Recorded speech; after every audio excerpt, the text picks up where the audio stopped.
여러분 안녕하십니까? 채널K 뉴스입니다. 지난 4일 한국의 서부전선 비무장지대에서는 북한의 소행으로 보이는 지뢰 폭발이 일어나 1사단 수색대대 하사 2명이 다리가 절단되는 피해를 입었는데요. 한국군 당국은 북한군이 의도적으로 매설한 목함 지뢰 때문이라고 결론을 내렸습니다. 민주평화통일자문회의 뉴욕협의회도 오늘 북한의 지뢰 도발을 규탄하는 결의문을 발표했습니다. 금홍기 기자가 보도합니다. 비무장지대 안에 설치된 한국 측 추진 철책에서 강한 폭발과 함께 뿌연 흙먼지가 솟구쳐 오릅니다. 지난 4일 경기도 파주시 서부전선 DMZ 내에서 발생한 폭발 사고 당시 상황을 한국 국방부가 공개한 영상입니다. 지뢰 폭발로 인해 1사단 수색대대 소속 하사 2명이 다리가 절단되는 큰 피해를 입었습니다. 현장을 조사한 군 당국은 현장에서 수거한 폭발 잔해물을 조사한 결과 북한군의 목함 지뢰와 동일한 것으로 판명해 북한군의 의도적인 군사 도발 행위라고 결론을 내렸습니다. 민주평화통일자문회의 뉴욕협의회도 오늘 기자회견을 열고 북한의 지뢰 도발 규탄 성명서를 발표했습니다. 협의회는 북한의 지뢰 도발을 강력히 규탄한다면서 북한의 만행으로 씻을 수 없는 상처를 입게 된 우리 대한민국 국군 장병의 쾌유와 회복을 기원한다고 성명서를 통해 밝혔습니다. 경기도 파주 인근 DMZ 비무장지대에서 발생한 북한의 지뢰 도발을 강력히 규탄합니다. 한편 비무장지대에서 지뢰 폭발이 일어나고 묵묵부답하던 북한은 오늘 DMZ 지뢰 매설은 우리 소행이 아니다라는 공식 입장을 발표하고 이번 도발을 전면 부인하고 있습니다. 채널K 뉴스 금홍기입니다. 존 케리 국무장관이 광복 70주년을 맞은 한국인들에게 진심 어린 축하의 메시지를 전했습니다.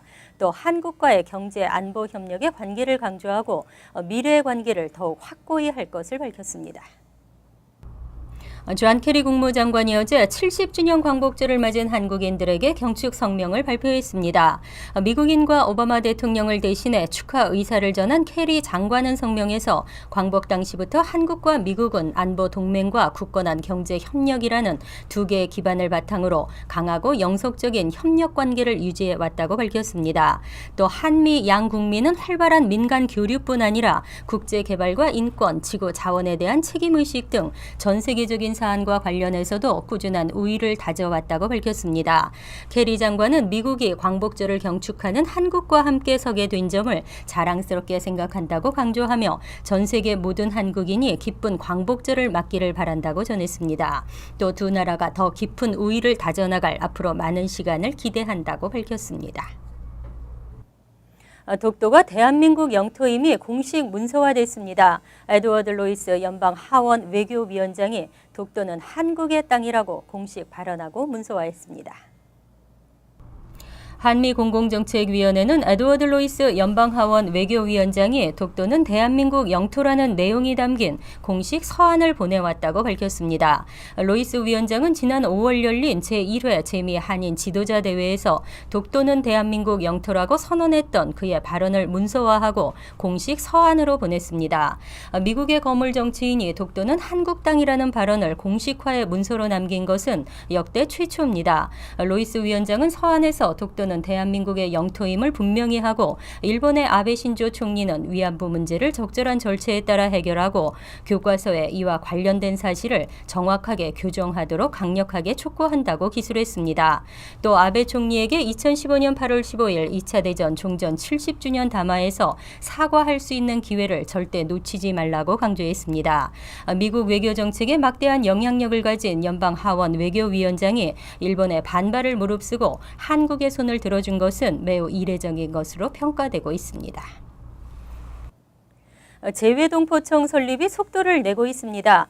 여야 의원이 이례적으로 한 목소리를 냈고 재외동포들도 한 목소리로 지지하고 있는데요. 하지만 외교부가 기존의 입장을 고수하고 있습니다. 김성건 새정치민주연합 의원이 어제 정부 조직법 개정안을 대표 발의했습니다. 개정안은 재외동포 기본법안과 재외동포청 설립 및 재외동포재단의 폐지를 골자로 하고 있습니다. 특히 재외동포에 대한 국가의 기본적 책무와 각종 지원사항, 재외동포청 및 재외동포정책위원회의 업무 등의 내용이 담겨 있습니다. 김성건 의원은 초당적으로 협력해 재외동포청이 설립될 수 있도록 하겠다고 의지를 보였습니다. 이에 앞서 새누리당 심윤조 의원도 재외동포 사회 관련 업무를 전담할 재외동포청 설립의 정부 조직법 개정안을 지난달 발의했으며 김무성 대표도 최근 미국을 방문한 자리에서 재외동포청 설치를 약속한 바 있습니다. 하지만 여야가 이처럼 재외동포청 설립에 한 목소리를 내고 있지만 외교부는 현 재외동포 재단을 존치한다는 입장을 유지하고 있습니다. 스템 분야 외국 유학생들의 OPT 17개월 연장 규정이 폐지됩니다. OPT 연장 중이거나 연장 신청 예정자들의 주의가 요구됩니다. 지난 2008년 최고의 인재를 필요로 하는 미국 기업들의 경쟁력 유치를 위해 스템 학위 학생들의 OPT 기간이 연장된 바 있습니다. 하지만 연방법원 워싱턴 DC 지법은 최근 OPT 17개월 연장의 행정 조치에 대해 절차상의 문제가 발견됐다며 무효화를 명령했습니다. 단 국토안보부가 후속 조치를 준비할 수 있도록 6개월의 유예 기간을 두기로 했습니다. 따라서 내년 2월 12일 이후로는 기본 12개월에 17개월을 연장받아 최장 29개월이었던 스템 분야 졸업생의 OPT 기간이 12개월로 제한됩니다. 이번 판결은 스템 분야 노동자 연합인 워싱턴 얼라이언스 오브 테크놀로지 워커스가 지난해 국토안보부를 상대로 제기한 소송에 따른 것입니다. 한편 국토안보부가 이번 판결에 불복해 항소를 할지 여부는 미지수입니다. 변호사 업계는 국토안보부가 향후 어떠한 입장을 내세울지 아직은 알 수 없는 상황이지만 이미 OPT 연장 혜택을 받고 있는 이들과 앞으로 신청을 준비 중인 이들에게 후속 조치에 주의를 기울일 것을 당부했습니다. 제로 상태를 유지하고 있는 금리가 인상될 것이라는 전망이 나오고 있습니다. 하지만 연준은 아직도 금리 인상에는 신중해야 된다는 입장을 고수하고 있습니다. 월스트리트저널은 지난 7일부터 11일까지 경제학자들과 민간 전문가들을 대상으로 설문조사를 실시했습니다. 그 결과 응답자의 82%는 연준이 9월 중 금리를 인상할 것으로 전망했고 금리 인상 시기를 12월까지 늦출 것으로 본다는 응답은 13%에 그쳤습니다. 미국은 지난 2008년 12월 금융위기 이후 경제가 침체에서 빠져나오도록 돕기 위해 기준금리를 사실상 제로 상태로 인하하고 지금까지 유지해왔습니다. 최근 중국 경제의 성장이 둔화되고 유럽 경제도 불안에서 완전히 벗어나지 못하고 있지만 정책 입안자들은 경제가 상승 궤도에 진입했다고 판단하는 것으로 분석되고 있습니다. 전문가들은 다음 달 17일 연방공개시장위원회 회의에서 금리 인상 발표가 이루어질 것으로 전망하고 있습니다. 한편 제니 딜런 미 연준 의장은 지난달 미 금리가 연내 인상될 수 있을 것이라면서도 금리 인상은 신중하고 점진적으로 이루어질 것이라고 밝혔습니다.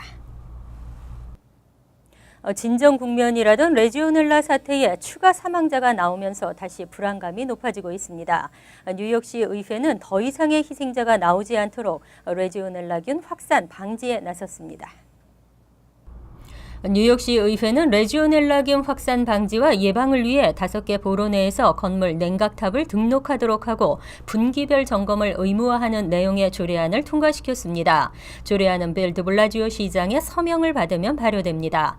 이에 따라 기존 자신의 건물에 냉각탑이 설치되어 있는 건물주는 30일 이내에 해당 사실을 시 빌딩국에 신고해야 합니다. 또 새로 설치를 원하는 경우에는 사전 허가를 받아야 하고 분기별 위생 점검을 실시해 연간 보고서를 제출해야 합니다. 만약 최초 위반으로 적발되면 $2,000의 과태료가 부과되고 이후 사망 등 인명 피해가 발생했을 때에는 $10,000가 부과됩니다. 또 시보건국의 시정 명령에 불응할 경우에는 1년 이하의 징역과 $25,000의 벌금이 부과됩니다.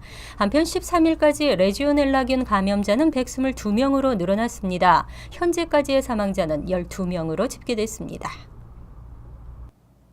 문자 메시지가 발달하면서 음성통화가 가지지 못하는 장점이 부각되고 있는데요. 특히 위급하고 위험한 상황에서 문자 메시지가 더 유용할 수 있습니다. 앞으로 뉴욕시에서 911 응급신고를 문자로 할 수 있을 전망입니다. 뉴욕시에서 911 응급신고를 문자로 할 수 있도록 하는 조례안이 상정됐습니다. 이 조례안이 통과되면 시민들은 모든 응급 상황 시에 일반 문자로 911에 도움을 요청할 수 있습니다. 또 위험한 상황을 사진이나 영상으로 촬영해 전송할 수 있게 됩니다. 특히 범죄 피해자나 목격자가 주변에 알리지 않고 조심히 신고해야 할 경우 유용하게 쓰일 수 있을 것으로 기대되고 있습니다. 이 조례안은 또 뉴욕시 정보기술통신국이 911 문자신고 시스템 구축을 위한 보고서를 의무적으로 제출하도록 했습니다. 이 조례안을 지지하는 마크 레빈 시 의원은 집에 누군가 침입했을 경우 침입자 모르게 신고할 수 있는 방법은 문자가 가장 효과적이라고 설명했습니다. 조례안의 발의자인 로리 컴보 시 의원은 911 문자 신고는 특히 신고를 두려워하는 가정폭력 피해자들을 폭력으로부터 구출할 수 있는 좋은 매개체가 될 수 있다고 강조했습니다. 뉴욕시 전철의 고질병 잦은 연착인데요. 최근 들어 전철의 연착은 더 심해지고 있는 것으로 조사됐습니다. 뉴욕주 감사원은 어제 뉴욕시 전철 운행 감사 보고서를 발표했습니다. 보고서에 따르면 지난 2013년 4월에서 2014년 3월까지의 전철 정시 도착률은 주중 기준 74%, 주말 기준 81%로 조사됐습니다. 지난해 같은 기간에 주중 정시 도착률 81%에 비해 7%포인트 줄어들었고 주말 정시 도착률 85%와 비교해도 4%포인트 줄었습니다. 노선별로는 브롱스에서 맨해튼 동쪽을 지나 브루클린으로 연결되는 4번 노선의 정시 도착률이 49.2%로 가장 연착이 심각했습니다. 정시 도착률은 5분 이내의 지연 운행에 대해서는 정각 도착으로 계산되기 때문에 이보다 적은 시간의 연착은 더 많았던 것으로 추산됩니다. 반면 맨해튼 첼시에서 브루클린 카나시를 연결하는 L 노선은 정시 도착률 94%로 익스프레스와 S 셔틀 노선을 제외한 21개 노선 중 가장 우수했습니다. 한편 전철의 연착 주요 원인으로는 노후된 시설로 인한 신호 결함이 12만 3천여 건으로 가장 많았고 예정되지 않았던 선로 보수 작업 10만 7천여 건, 탑승객 과밀이 8만 600건으로 뒤를 이었습니다. 이어서 LA 지역 한인사회 소식입니다. 내일은 한국이 일본으로부터 해방된 지 정확히 70년이 되는 광복절입니다. 광복 70년을 맞아 LA 한복판에서도 이를 기념하는 기념축제가 열릴 예정인데요. 한국의 역사를 짚어보며 태극기를 만드는 체험 부스도 마련되는 등 한인과 타인종이 함께 그 의미를 되새길 수 있는 축제가 될 전망입니다. 김지은 기자의 보도입니다.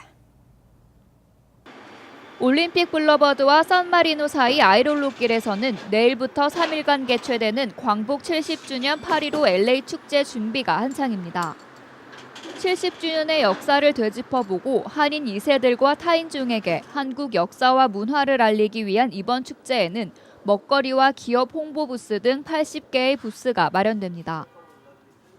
대한민국 광복 70년을 맞이해서요. 저희가 특별히 모든 교민들이 다 나와서 우리 광복절을 경축할 수 있게 하기 위해서 축제를 마련했습니다. 그래서 여러분들 다들 그 8월 14일부터 16일까지 아무나 나오셔서 다 같이 즐거운 시간을 가질 수 있도록 준비했습니다.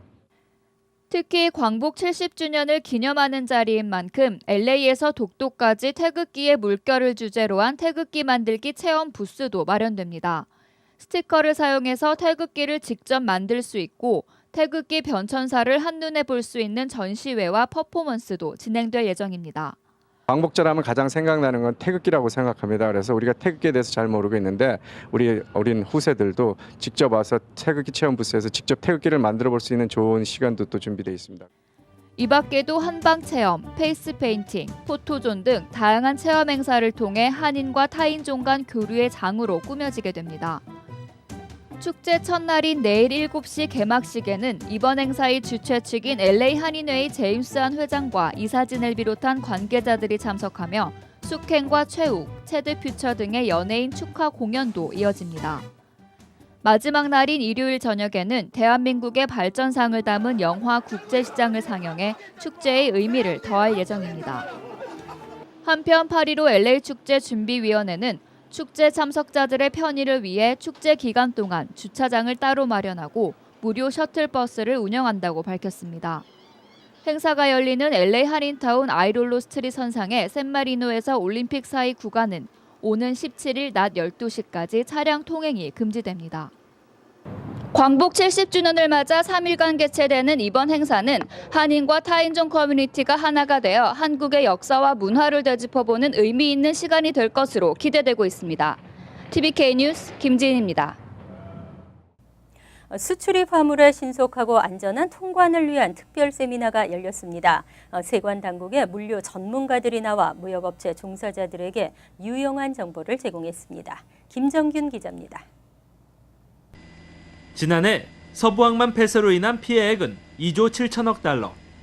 서부항만이 차지했던 컨테이너 비중은 평소보다 40% 가까이 낮아지면서 전국에 퍼져 있는 한인 업체들에게 막대한 피해를 입혔습니다. LA 총영사관은 오늘 이처럼 수출입 화물의 물류 적체 시 초래할 수 있는 비상 상황에 대비해 수출입 화물 통관 세미나를 열었습니다. 세미나엔 한미 양국의 물류 전문가가 초청됐고 무역업 종사자 100여 명이 참가했습니다. 한국 관세청 또 미국의 CBP 전문가들을 초빙을 해서 우리 한국 기업들이 물품을 미국으로 가져올 때 신속하고 또 안전하게 물건을 통관할 수 있는 그런 방법과 절차에 대해서 자세하게 정보를 드리고, 특히 오늘 세미나엔 9.11 테러 이후 테러 물자 유입 방지를 위해 도입한 수출입 안전 공인업체에 대한 설명이 이뤄졌습니다.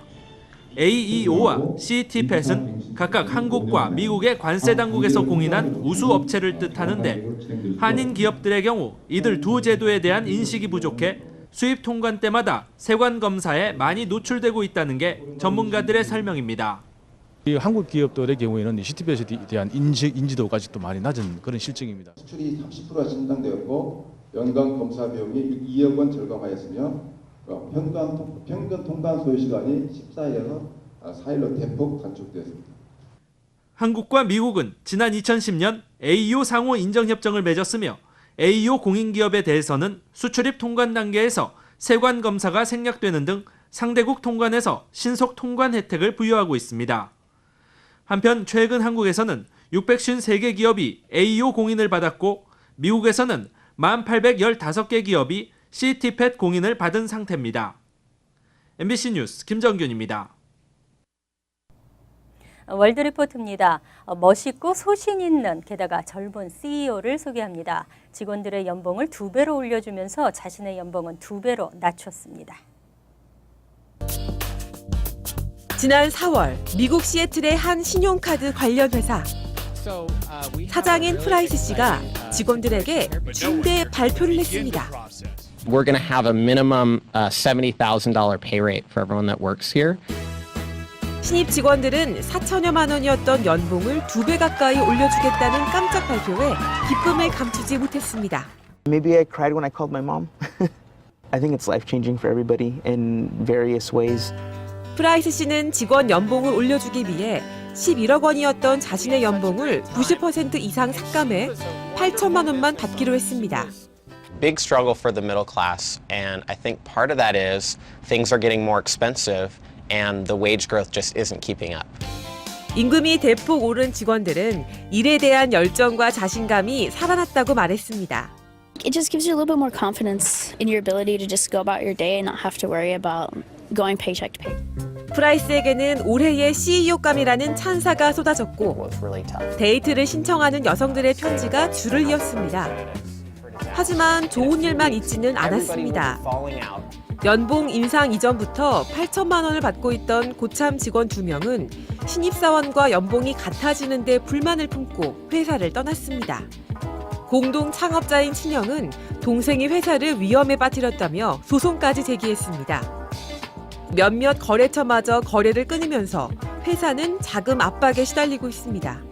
I'm renting out my house right now to try to make ends meet myself. I haven't made this little amount of money since I was in my early 20s. 하지만 그는 아무리 힘들어도 소신을 굽히지 않겠다고 다짐했습니다. My hope is that I'll be right at the end of the day. And I'm working as hard as I've ever worked to try to make it work. 기업을 경영하며 기업의 한계를 넘어보려는 그의 도전에 기대와 우려가 교차하고 있습니다. 간추린 소식입니다. 연방정부가 북한의 우호적인 성향의 한인단체를 대상으로 탈세와 정치활동 위반 여부를 조사하고 있습니다. 조사 대상은 뉴욕에 본부를 두고 활동하는 재미동포 전국연합회인 것으로 알려졌습니다.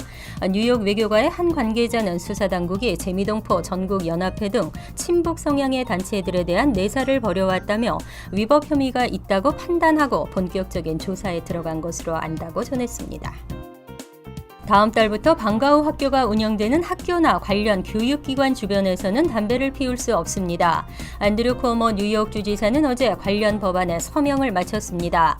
이로써 법안은 서명 후 30일에 경과하는 다음 달 14일부터 본격적으로 시행됩니다. 만약 금연구역에서 흡연하다 적발되면 $200의 벌금이 부과됩니다. 맨해튼의 한인 델리가게 업주가 최저임금과 오버타임 지급 규정의 위반으로 전직 종업원에 $30만 배상하게 됐습니다. 연방법원 뉴욕지법은 지난 10일 맨해튼 8번 가선상에 위치한 델리업주 박모 씨에게 전직 직원 64명에게 총 $30만 배상하라고 판결했습니다. 소장에 따르면 박 씨는 주중 60시간 이상 근무한 종업원에게 당시 최저임금인 $7.25보다 낮은 급여를 지급한 것으로 나타났습니다.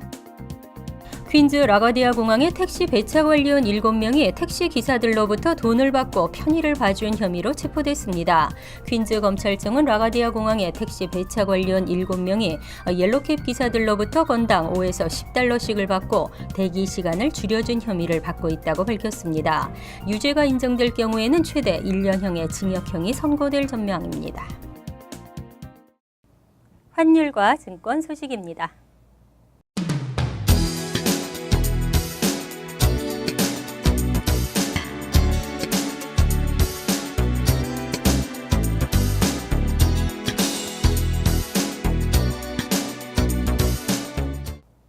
이어서 날씨입니다.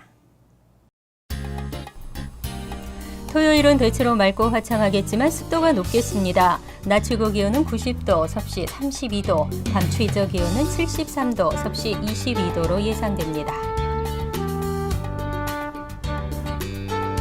일요일도 토요일과 비슷한 날씨로 여전히 무덥겠습니다. 월요일은 맑은 하늘이 이어지는 가운데 간간히 구름이 끼겠습니다. 화요일은 대체로 맑은 날씨에 오후 들면서는 스톰의 영향권 아래 놓이겠습니다. 항상 여러분과 함께하는 채널 K 뉴스 여기서 마칩니다. 편안한 주말 되시기 바랍니다.